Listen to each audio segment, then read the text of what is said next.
Welcome back to Rick's Reflections, where we take a look at the upcoming Sunday Gospel reading and see how it applies to our lives today.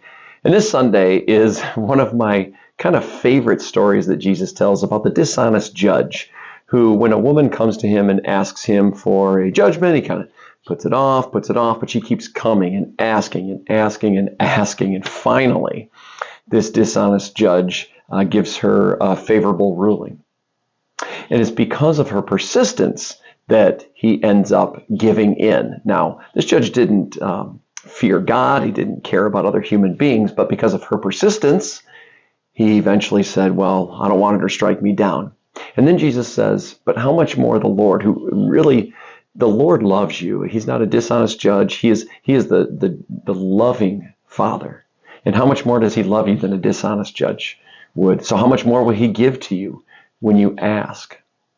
See, we're told to be faithful in our prayer, not just to maybe kind of one-off God. Hey, God, can I have this real quick? Thanks so much. Bye.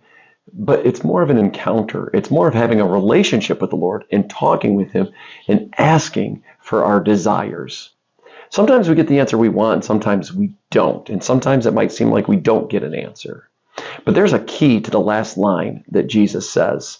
He says, when the Son of Man comes, will he find any faith? Interesting.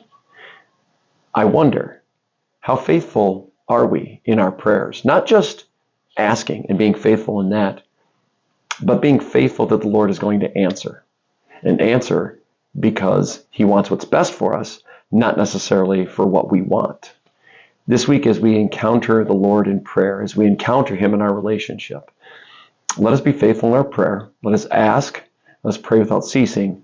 But also, let us be faithful in knowing that the Lord will answer those prayers. Let us have not one shred of doubt that he will answer in the proper way. Because if his children ask, he will give. He is a good Father.